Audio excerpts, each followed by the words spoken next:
The Out of Bounds Show podcast is brought to you by Boar's Head, premium meats, cheeses, and hummus. Boar's Head, compromise elsewhere. WRKS Pickens Jackson. All systems go. Live from the Whiskey 61 Lounge inside the BankPlus Studio. Is now awarded. Live in the studio. It's the Out of Bounds Show with Bo Bounds. Streaming live worldwide on the Out of Bounds radio app. And on your radio at ESPN 105.9. All set? Let's go. The Zone.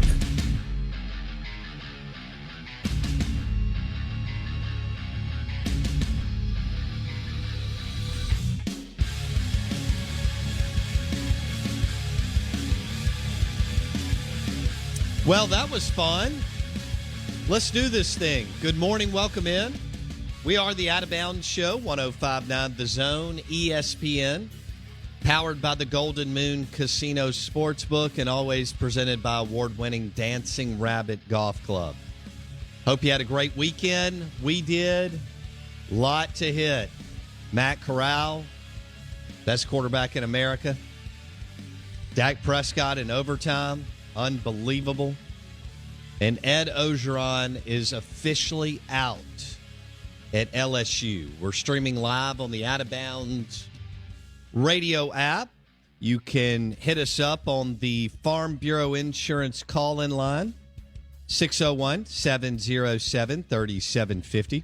Twitter handle at BoBounds. And your text line is 601-885-3776. Brought to you by your next John Deere tractor. Manage your land at agup.com and Mississippi Ag. John Deere, America's tractor for your farm, family, and hunting camp. Live in the BankPlus Studio, I've got Blake Mania with me. I'm your host, Bo Bounds. And what a weekend, Blake, both in the SEC, maybe even outside of the SEC with Iowa falling. We'll see how that impacts the Southeastern Conference. Dave Bartu still thinks the league only gets one team in. For a while there, it was trending that we thought we'd get two teams in. And so we'll get into that maybe a little bit later as far as the college football playoff, the rankings, what could play out. I think people have a lot of questions. If Ole Miss runs the table, can they grab the fourth spot or the fourth spot? If Georgia beats Bama in the SEC championship game, you know, kind of where does that leave us? Or if Auburn falls, I'm sorry, if Bama falls at Auburn, you know, that could be. Bama is still, you know, susceptible to taking an L. I know they're coming off a nice win over Mississippi State, but boy, that team is light years from being one of the special, Blake, teams that we're used to. And again, our expectations and bar for them are out of this world. Is that a really good team? Yes. Yeah. But is it what we have become used to when they march through? It's just not, you know. And so Bryce Young's a nice player right now, but not having to do just a whole heck of a lot. And that defense is still, well, you know, if Mississippi State had any red zone offense, you know, they would have at least put up some more points. That defense is still a head scratcher. But let's start with the golf ball game and what happened at in Knoxville on Saturday. I'll say this. We've been on this for a while now. Matt Corral is to say that he is carrying this team, and this team would be 3-3 at best, you know, without him. I mean, you know, to say that he is masking all of these deficiencies on that roster is, again, they'd be Arkansas or Mississippi State. I don't buy the Ole Miss defense. Tennessee, we mentioned, had not been challenged. Still, I mean, beating Missouri and South Carolina those are two terrible teams. And Missouri, South Carolina, and Vanderbilt are the worst teams in the league by a long shot. But Matt Corral is unbelievable. I mean, did y'all see him running that many times in that game? Do you realize what he had to do? I mean, they didn't have one. They've got some injuries. Everybody does, but they've got some injuries at wide receiver. So they had to run Matt Corral all night, and Tennessee had no answer. And he just rolled through the Tennessee. I mean, that was it. He is their offense. 30 carries. 30. Did you ever see Matt Corral getting 30 carries? No. I thought I was watching Lamar Jackson in Louisville for a little while. Like, the way they were designed, like, Kiffin was designing rollout plays where it's like, hey, you have one or two reads, and if they're not open, just go. Take off. But there were a lot of QB draws called all night. They did a great job with that. Tennessee couldn't adapt to zone. They couldn't spy Corral. They either didn't have anybody who could stay in front of him, or when they would go to a non-spy defense, the one time out of 3 downs, that's when Corral burned them every time. Well, out of 4. The deal here is Ole Miss and Corral, if you give him 4 opportunities to get a first down, he's going to do it. On a night where he was 21 of 38, which for him is like as good as he is, that's just so-so. As Blake said, he went for 30 carries and 195 with a 32-yarder. I mean, that is getting after it. And huge win. You know, they're 5-1. They got LSU coming to town, where their head coach, it was announced yesterday, will not be back. I know LSU beat Florida. But you look at the schedule, you know, they have LSU. They've got to play A&M and Auburn, and then, of course, Mississippi State. And then sandwiched in there, as we've talked about starting last April, November 6th, is the man, the myth, and the legend, the Fighting Hugh Freeze, coming to town with Liberty. Who lost his 32.5-point favorites to ULM, Senor Terry Bowden. Terry Bowden. That's right. Yeah, they were 32.5-point favorites. They lost 32.5? Lost that game by 3. So, and they supposedly have the second. I saw where PFF has kind of settled on Corral, potentially Corral and like Willis are kind of looking like the two guys out of this class. I told Palazzolo that, 4 months ago? And when they had him at 6 or something? I mean, they had Spencer Rattler, Sam Howell, and several others. Talking about Arizona State transfer, Spencer Rattler? Yeah. Oh, or does he go to Ole Miss? A lot of the rumor mill out of Oklahoma is that he's really interested in Arizona State and Herm Edwards. Really? That there's a connection there somehow. Okay. Don't Maybe really know. Somewhere on the staff or something? Okay. But that's the early indication. But yeah, another Heisman guy out of the way. It's Bryce, C.J. Stroud at Ohio State, and Matt Corral. Well, it should. Let's be. Who has to carry their team? Yeah, but that's unfortunately not the measuring stick for Heisman. I know, but it should be, is my point. Bryce Young is not carrying Alabama. There's no doubt. Okay. There's zero doubt. Matt Corral, I thought he was going to have to drive the bus to the airport and fly the team home. He's all they got. I mean, he's everything. Yep. We've talked about some great players since I've been on the show. Eli, Dak, Jake Mangum, Tanner Allen are some of the ones that really jump out at me. Obviously, Corral is in that group. I'm talking about guys who can carry the team, now 3 of them are playing the most important position on the field in quarterback, Eli, Dak, and Matt Corral. I've said he's the best quarterback in America. He's perfect for the pro game and the way it's played now. He's not going to be able to do all that at the NFL level, although Lamar is hurting people both with his arm and his legs, and Matt Corral is way more refined and advanced throwing the football than Lamar Jackson is when Lamar was a junior or senior in college, in college. So this guy is beyond special, and he is carrying this Ole Miss team and masking all these deficiencies because he is that good. That and his competitive temperament is off the charts. I mean, he's everything that you want. I mean, he's a little warrior out. At 200 pounds, he runs like he's 230. In the SEC, when you run the ball 30 times like that, that's all I need to know about his toughness and competitive will. Special player. We'll see what they can do as we march into, November. But this weekend's game is on 2:30 CBS, Blake.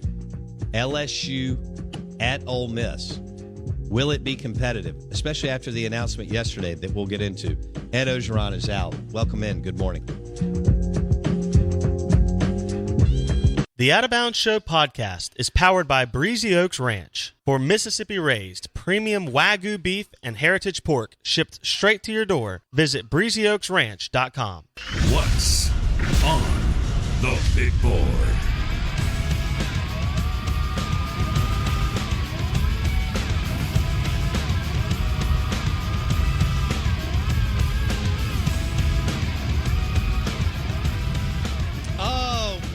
Good morning. Welcome in. Y'all are putting words in my mouth on the text line. According to Bo, he said this. That's not what I said. But that's okay. As a sports talk radio host, most everything you say is taken out of context. Live in the BankPlus Studio, Out of Bounds, 105.9 The Zone, ESPN. Like all of us, like me, like you, we all hear what we want to hear. WRKS 105.9 The Zone. We're streaming live on the Out of Bounds radio app. Our guests will join us on the Modelo guest line, and we'll have, guess who? Tom Luganbill, talk Ole Miss. Lugs at 8:30. Luganbill on Ole Miss, on LSU. LSU at Ole Miss may be tasty this weekend. You know? Like that shrimp po' boy that Blake has found in the warehouse district in New Orleans. I'm talking about absolutely mouth-watering, just drop your jaw delicious. We'll see. Boy, if you'd have, prior to LSU Florida, and we're probably reading too much into it, but prior to LSU Florida, I'm thinking Lane Train by a Hyundai. And I don't know, maybe it will be an intriguing matchup between the LSU Tigers and Ole Miss Rebels. Ole Miss's real rival comes to Oxford, Vaught Hemingway Stadium, 2:30 CBS. Brad Nessler. And your favorite, Blake, Gary Danielson. Love me some Gary. Ole Miss with the win. Mississippi State with the loss. LSU with the surprising win. Or should we have been surprised? A top 5 recruiter hosting a 10-ish 11th recruiter on the road. Man, what a wild game. Auburn goes to Arkansas and wins. Arkansas's now lost 3 in a row. They're kind of who they are, you know. Hot start. Hard to maintain that. Yeah, no question. No question. And then, A&M took care of business. So the big story was Ole Miss, Tennessee.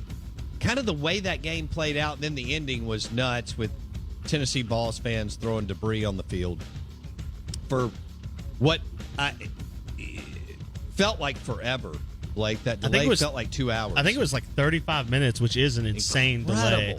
Not only was that in it, but what was even more crazy was the fact that they did all that with still a better than average shot to win the game. That's what's crazy. Is that the fans went berserk like the game was over, and yet Tennessee literally had 3 timeouts and nearly came back. I mean, had a game-winning touchdown pass go through a guy's hands. Yeah. So, I mean, they were right there. That's what's crazy about it all. Well, a 31-26 ball game. Tennessee was not going to allow Ole Miss to throw over them in the secondary like Arkansas did. But what happened was Lane Kiffin adjusted, and I guess Jeff Levy. And Matt Corral just ran all over them for almost 200 yards. 195 yards rushing from Matt Corral. I mean, we saw Nick Fitzgerald go for over 150 and over 200 and over 250 in a battle for the Golden Egg. But I don't think any of us thought that Matt Corral would run the ball 30 times for 195. And it took every bit of that to get out of Neyland with the win. This young man is lit. We talked about Dak carrying that team in 2015, and he did. I mean, did Dan Mullen and John Hevesy and Billy Gonzalez do him a disservice considering who they, surrounded him with? I mean, it's hard to do that in the Sun Belt. But Matt Corral and he's got better players, skilled players than Dak, even with the injuries. But Matt Corral carried this team, Blake. I mean, you look at who they are and what they are. And, yeah, their defense made some stops. Tennessee is, what would you say, solid on offense at best.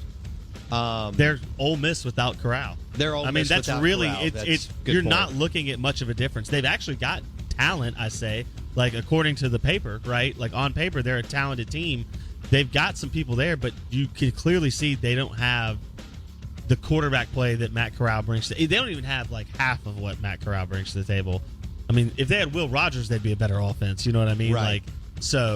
But you're right. What Corral did, what I was impressed by was the fact that Ole Miss could never get, like, Henry Parrish, 10 for 41. Snoop Connor, 15 for 24. Jerrion Ely, only 7 for 19. They combined, your three running backs they barely got half, or they didn't even get half. They got right under half of what your quarterback put up. That's the surprising part, is that Corral was able to make it happen when really this might be, outside of the Alabama game, which is whatever, this might be the worst performance from his skill group talent around him of the year. Right. And then you look at who they had Drummond and, Sanders and Mingo. Braylon had a catch for 17 yards, but Drummond led the way. Dennis Jackson had a huge catch. And other than that, not a lot through the air, although that Snoop Connor on a screen pass was unbelievable. It was timely passing. Yeah. It wasn't efficient passing the whole 4 quarters, right? Like, he hit some big passes at times, but this is not the Kiffin offense we're necessarily used to, where it's really smooth. It wasn't smooth, but Matt Corral's ability to just, it reminded you of Cam, Lamar in college, or even like Tebow, where it was like, it would be 3rd and 5, and you're just going, you're not stopping it, because he's either going to make a pass or you're going to cover everyone and he's going to scramble for 6 yards. He's the most dangerous player in college football. Right now, it is difficult to argue that he's not. Yeah.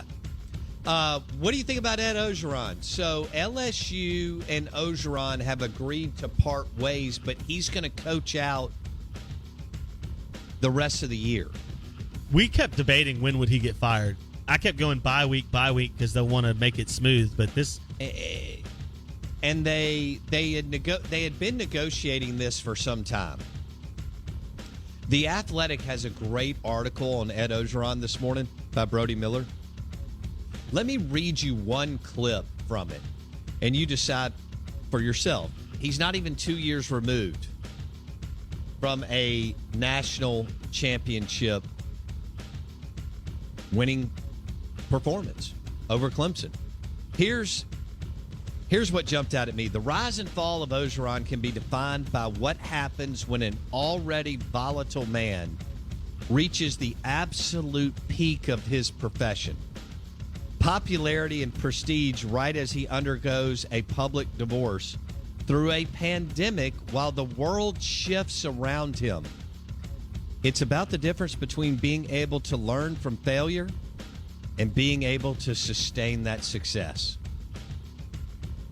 And it's unbelievable. Less than 2 years removed from beating Clemson in New Orleans, where he grew up, and a national championship, and he's gone. And, he made one mistake after another off the field. The board, in this article, it talks about him hitting on a woman. This is the best story I've ever heard.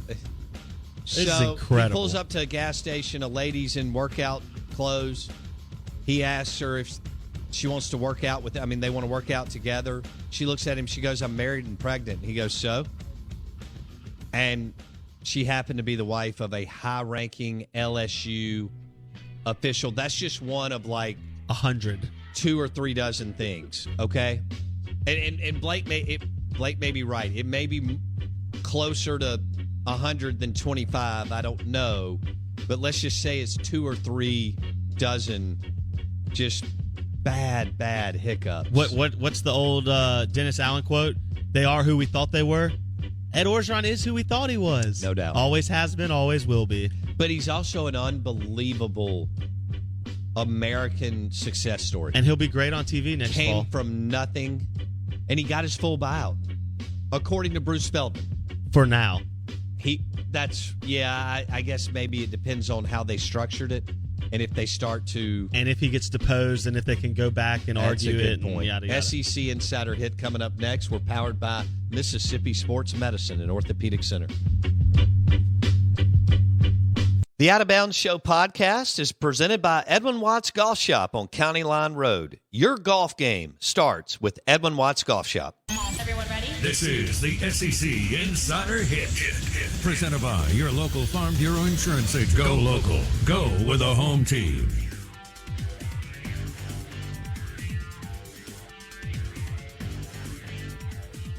All right, it's a max effort Monday, so we're expecting a lot from you. I may have already punted on expecting a lot from Blake Mania, but we're expecting a lot from our listeners on a max effort Monday. Out of Bounds, brought to you by Farm Bureau Insurance. Bundle your auto and home. Save with your local Farm Bureau Insurance agent. That number is to the studio. I can't give out all 300 agents' numbers, obviously. 601-707-3750, presented by Farm Bureau Insurance. SEC Insider Hit this morning on WRKS 105.9 The Zone. Streaming live on the Out of Bounds radio app. We'll have Tom Luganbill, National College Football Analyst with ESPN. And Lugs will join us at 8:30. We'll talk Ole Miss and Matt Corral. The Heisman, among other things. He is literally carrying every bit of this team. I mean, you may as well count him in for selling concessions, merch, turning on the lights in Vaught Hemingway, the whole deal. He is the whole team. And he's that good. He's that special. He's a generational talent. He's everything you want in the game today at that position. His arm, his legs, his competitive will and temperament, his mind. He knows exactly what. I mean, he literally is Kiffin's eyes and ears out there. He knows the offense to a T. There was some struggle going through the air. This is when you know you're great. And I understand college to NFL is totally different. He'll have to, work harder and so on to get the yards and all that. But this is when you know you're great, Blake, at whatever level you're competing. They almost took away the passing game, yet he didn't miss a beat. And that tells you he's the best player on the field, best player in the stadium. He's the best player in the Southeastern Conference, and he's the best player in America. They adjusted. They did what they had to do. As Kiffin said post-game, hey, we don't want to be running him this much. And you don't. But we had to win the game. We want to go out 11-1 and try to make something happen just in case Bama, and I think Bama's got a great chance to lose again. And I'm not even talking about the SEC championship game. Right now you'd favor Georgia. I don't think it's by as much as people think, but you would favor, I can't believe I'm saying that. You would give Georgia the nod in Atlanta in an SEC championship game with Alabama. But here's the deal. If Bama falls to Auburn and Ole Miss stays clean, what happens? Ole Miss wins. There you go. Ole Miss wins the West. Now, there's a lot. I don't know if Ole Miss, I'm not convinced that they can get through LSU, A&M, Auburn, and Mississippi State. But I'm just saying if they stay clean, then and Bama loses at Auburn, because Bama is far, far, far from dominant, special, and whatever, and they've still got a lot of work to do. You could just tell their defense is leaky. Yeah. Yeah. I mean, a very limited Mississippi State team moved the ball up and down the field. And they're just look, Will Anderson, Will Rogers had nightmares Saturday and Sunday about Will Anderson, because evidently the Mississippi State offense decided they didn't want to block him. Ryan Fowler has dropped Will Anderson's name like 6 times on this show. I don't get into the nitty-gritty of all 11 starters on all these teams on defense. That's just not kind of how we work. But I knew who Will Anderson was. Somebody missed him on I know that's easy to say, but you know what I mean. He was great. I mean, he was great on Saturday night in Starkville. He just decided he wasn't going to allow Alabama to lose. No. And look, he jumped up to the podium this week and let everybody know in Tuscaloosa that there were too many people on the team that were not committed. Correct. And the way he said it, and he did not even flinch. And he was talking to every one of his team members because they don't want any of him, and he leads the way, and he's the alpha. They don't have an alpha on offense, obviously. And he's the guy. Back to Matt Corral and Ole Miss. Really good win. He is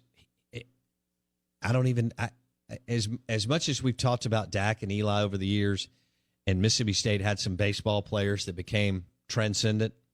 He's transcendent. He's either the best to ever play at Ole Miss or in the 1-1A discussion. And his talent, the difference in like Eli, and Eli was great, and again, should have won the Heisman, but the difference in Eli in 0-1, 2, and 3 playing and Matt Corral is if you took the pass away from Eli, he wasn't going to beat you with his legs. No. Matt Corral is so athletic. He's got speed, quickness. Gosh, his field vision is ridiculous. The way he can cut, make you miss. Guys cannot tackle him one-on-one. It's not going to happen most of the time. And a lot of times you can't get a good lick on him. So, if you're Ole Miss, love on it, hug it, like a whoopee. I mean, because he is a great, great, transcendent, generational talent, Blake, at the most important position on the field. That is an average roster. He is masking so many deficiencies. It's unbelievable. And this year, because this thing's going to go all the way down to the last weekend, to the championship games, and I'm not sure we're still going to know that we have a clear-cut favorite, maybe outside of Georgia, in the college football playoff. And I don't think we know what it's going to look like at 2, 3, and 4. If Georgia runs the table and loses to Bama, they're still in. Don't you think? If Georgia runs the table, loses in 12 Atlanta and 1 to Bama, and Bama's, 4 seed? I assume 12-1 also at that point. If Bama loses, no, because then, it depends But on what Ole Miss does. So if they both lose again, if Bama loses to Auburn, but Ole Miss loses to either Auburn, A&M, State, whatever, right, LSU, then Alabama still goes in, right, with that half-game tiebreaker if they're tied. Mm-hmm. So if Georgia's loss is to a one-loss team, let's put it this way, regardless of who they face, whether it's Ole Miss or Alabama, if Georgia's only loss is to a one-loss team in the SEC title game, I assume they're in as number 4. Mm-hmm. Or 3 even, maybe. But now, Bartu thinks that the Big Ten could get 2 teams, but that the SEC will not. Now Iowa's out. Right. Ohio State, I assume, is going to end up running the table and get there. That would be like the most believable scenario for me. I'm not going to believe you that Michigan makes it until they make it. Well, then there's a spot left. If it's the SEC champ, if it's Georgia, let's just say it is, and Oklahoma continues to run it, and Ohio State runs it, that's your 3. Yeah, and there's the question would be who. Pac-12's not going to get one. So who would be the 4th team? Would it be a team from the SEC or the Big Ten? Or ACC? We haven't heard anything out of there either, which is interesting. Northwest Rankin Mike, or NWR, I don't know what that means. NWR Mike says Bama isn't losing again. I disagree. Yep. And you got to remember, I think Bama's got a great chance to lose at Auburn or Georgia in Atlanta if they make it. Cincinnati's still undefeated. If they run the table, I think they're going to get in. Will Anderson is not the best player in America, but he is a great football player and maybe the best defensive player in America. The best player in America is Matt Corral. The agup.com text line is 601-885-3776. Let's get into Dan Mullen and Ed Orgeron, too. So people are asking me, is Dan on the hot seat? And Blake, we'll do a deep dive here. There's no doubt that the seat's warm. I do want to point out that he has lost to Bama and at Kentucky and at LSU. It's not like he's lost to South Carolina or Mississippi State or Arkansas or Missouri at home. So those are his losses. Bama, which most everybody loses to Bama. At Kentucky, I know it's hard to believe that they're a good team for what college football is right now. And because Ole Miss and Kentucky are kind of in that tier right behind Bama and Georgia and Bama, right now. And people are like, well, dude, the last thing you want to do is fire Dan Mullen. I mean, we've gotten into this deal where we think, oh, well, we just need to switch. We just need to change coaches. The one thing that you want to happen is your coach to be successful. When you roll through 30 or 40 people in the football building, it's a massive transition. Look at what's happened around the league. I mean, Ole Miss would be Mississippi State, Arkansas, Tennessee. They just have Matt Corral. It's not because Lane Kiffin's a good coach. He's not off the charts, super duper elite special. Blake, you don't want to fire Dan Mullen. Now, he's got to decide what he wants to do at quarterback. Yep. They believe that Anthony Richardson is the future. He's just not up and running on throwing the football the way they want him to. He can run it. He can run the zone read and so on. But they lost at LSU, and I think we think, well, LSU is terrible because Orgeron is Ed Orgeron. But, Blake, at the end of the day, even with the guys that have decided to sit out or leave the program, they still have 60 to 65 really good football players. Yeah. 4- and 5-star athletes. So Dan's lost to Bama, at Kentucky, and at LSU. He's 2-6 in his last 8. I agree with Chris Doering. Last year's 3 losses don't mean anything because it was last season. Now, if you want to get into that, one of those was against Bama. Mm-hmm. And one of them was because a player of his threw a shoe. They were going to win the game against LSU. It's still one of the most amazing things in the world. So, I mean, do you want to really do a deep dive into those numbers? No, yeah. Look, or do you? I mean, I think Doring's got his Chris Doering, for our listeners, was an All-American at Florida. He's on SEC Now or whatever it's called. The show that we watch on Saturday night and Sunday morning. I watch it religiously. I think it's the best one out there. On Chizik, Ben Watson, and Chris Doering. What? There's zero reason to actually fire Mullen, but it doesn't mean that sentiment in and around the school and the fan base isn't getting testy, right? Because we've proven this. Fanatics, fans logic and reason and stable thought process is not a character trait of the average fan, right? The hate on the text line is unbelievable. Yeah, it's incredible because we've talked about this. What is the measure of a good coach now? Championships. That's it. See, it's all people care about. Bill Snyder and Frank Beamer they're better football coaches than Nick Saban, but people can't wrap their brain around that because Saban's the because greatest. They won out in the middle of cow pastures in Blacksburg, Virginia, and where's Manhattan, Kansas, the Little Apple, and so guys they won with nothing. Low 3-star recruits, walk-ons, whatever. And you just nailed it. If you don't win a championship, then you're not a good coach. Yeah. It's like if you don't, that's what Belichick and Saban have brought us. Yep. With Michael Jordan, it's if you don't win a championship as a player, then we can't consider you great. Yeah. Like you could argue Charles Barkley's a top 5 basketball player of all time. And if you read the book on the 1992 Olympics, they will tell you that you could make a strong argument that Barkley was the best player there. Guess who else was there? Jordan. Yep. But Barkley will never get that kind of love because we reset the thing once Jordan won 6 titles. Yeah, absolutely. And it's so now with Belichick and Saban, you're not a really, really good coach if you don't win a championship. Yep. And that's what's so funny is except Lincoln Riley somehow breaks through. Go ahead. Well, but he's got the one caveat. He's had QBs. Heisman winning and QBs. That's like sexy. And they're they've been on the cusp. Gives you a lot of It just gives you a lot of Twitter cred. Yeah, they've been in the I think conversation. that's what we're looking for, too. If you've got flashy QBs that go to the NFL, then we give you a little bit of a pass there. No doubt. And Mullins, they play in a super weak conference. Mullen's not flashy on the field on Saturday. Like, that's the other thing. Oklahoma, when running smoothly, You're right. wins big, puts up tons of points, looks really good.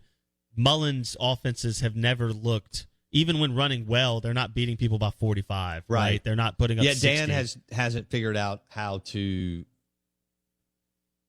like Bandy last weekend, they didn't score in the fourth quarter. He just, whatever. This is so funny. Brett and Madison text us on the Mississippi Ag text line, and that's the first name I thought of, too. Andy Reid. Everyone used to talk about Andy Reid like he wasn't a great coach because he never got over the hump in Philadelphia. Right. Then he goes to Kansas City, obviously hits on Mahomes, who's fantastic. But even before that, with Alex Smith, was a play away in the AFC title game. Andy Reid's the prime example of a guy who just needed time to get the championship, but he was always a great coach. Sean Payton was a great coach. Even if he doesn't win another Super Bowl, we're going to say because he only won one, he's not as good a coach as someone else who won two, right? Yeah. That's such... We've debased our arguments to, well, did they win a title? Same with quarterbacks. We do the same thing. So it's always an interesting discussion. Mullen took over a Florida program that won 4 games the year before he got there. I said it before, I'll say it again. Look at the year prior to Kirby Smart going to Georgia. Okay? They were far from 4-8. And then look at the 2 years going in with McElwain with Mullen at Florida. But look, he's going to be on the warm seat because every coach is. Yes. I think he'll coach his way out of it. We'll see.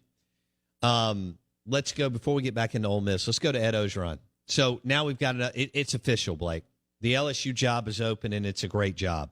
We've had 2, average to solid guys win national titles there. That should tell you all you need to know about the way that program runs, even with guys who are far, far from special as coaches.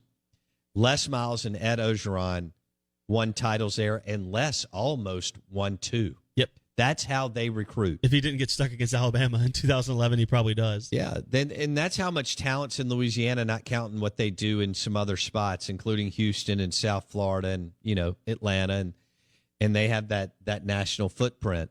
But Eddie O is gone. LSU and Eddie O agreed to part ways.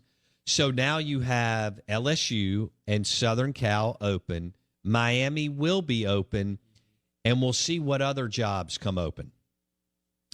Nothing near that profile, right? No. Unless something super crazy, unless we have some scandal or somebody goes to the NFL that we're not expecting. Right. That there's no chance I can see another job, like someone getting fired. There's nobody sitting at a blue blood that's ready to get fired the way you have USC, LSU, and Miami. I don't see it. Yeah. I So definitely unless a Lincoln or somebody went to the NFL, you're not going to have a better job than LSU, USC, and Miami open up. Jimbo's not leaving A&M. Nope.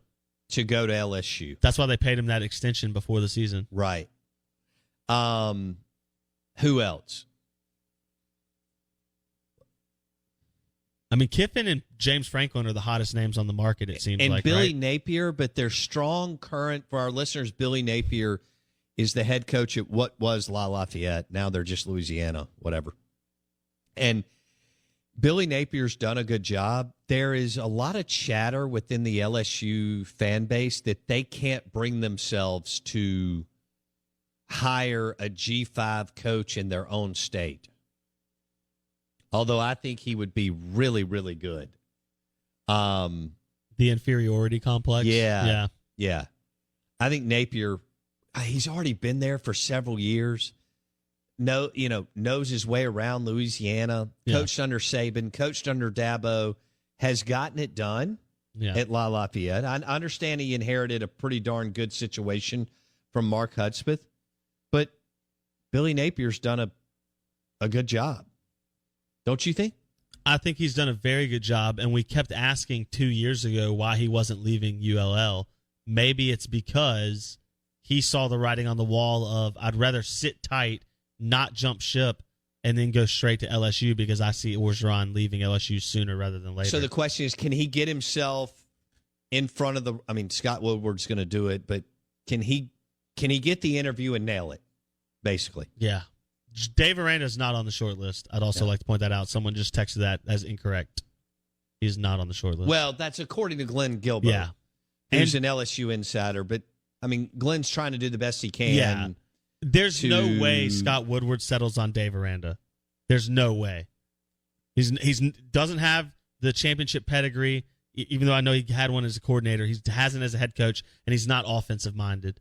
I would bet my farm that Scott Woodward goes after an offensive minded coach. You would think so. I'd bet the farm. I think he does recognize that. I think Max Johnson has talent, and I think you're right there. Out of bounds, 105.9 The Zone, ESPN, brought to you by Farm Bureau Insurance. Bundle your auto and home and save with your local Farm Bureau Insurance agent. Bob Stoops is not coming out of retirement. Somebody said Mel Tucker to LSU. Mel is now at Michigan State. 6-0 now? Are they 6-0? Yeah, they're undefeated still. Okay. All right. That would be interesting. He just made the jump from Colorado. Is that right? They're 7-0. They just won this weekend. That's pretty impressive. They're 7-0? 7-0. They just won. They haven't had a bye yet. 7-0. Okay. Michigan State. One of two undefeated teams in the Big Ten that matter now that Iowa lost. You have Michigan State, Michigan undefeated. He's still. a defensive guy, though. Blake just said you would think that Scott Woodward would go offense. Yep. Remember, Mel Tucker coached under who? Kirby Smart. Uh-oh. Who is kind of known for suffocating his offenses. Mel Tucker was under Kirby Smart, landed the Colorado job, and is now at Michigan State. Now, he may do a great job at LSU. I don't know if he'll land it, but as Blake said, it's James Franklin, Lane Kiffin, Mel Tucker. Could he talk Chris Peterson out of retirement? Chris Peterson was at Boise State, then at Washington. Who hired him at Washington? Scott Woodward, who is now the LSU athletic director. That would be interesting, wouldn't it? Who's the number one target? Jimbo? Is he? I'm guessing. That's what I'm asking. No, but I'm asking in your opinion. That's what I'm asking. Like I'm guessing Jimbo. Who would be your number one target? Oh well, Jimbo would not be my number one target. No. Who would I'm speaking for Scott Woodward? Correct. So that's who you feel like could be their number one target. Yeah. My question is, who do you think is your number one target? Who would be my number one? Like anybody in America? I mean, not Saban, obviously. Sure. I'd probably go offense. No, I would go offense. And so my number one target would be. Well, James Franklin's not. He was offense, but they're not like super awesome on offense. Lane Kiffin. I mean, I think Lane Kiffin and Lincoln Riley really jump out. I'm not saying Lincoln's not going to go, but if you're asking me who I make, tell me no. It's an offensive guy like Lincoln Riley or Lane Kiffin. Yeah. Even before James Franklin, Blake. Now, according to people that we were talking to on Friday afternoon, James Franklin does want to get back to the Sun Belt. It just has to be the right gig. I don't know what that is. I mean, maybe LSU's it. There's not many more options. No, I was told that he doesn't want to get into that. Dude, that is an animal that is hard. I love those people, but that is not. I was told that is not something that he wants in covets, but that he does want to get back in the Sun Belt. Waiting for Saban to retire? The Out of Bounds Show is brought to you by Farm Bureau Insurance. Bundle your auto and home and save. Tom Lugan, Bill at 8:30.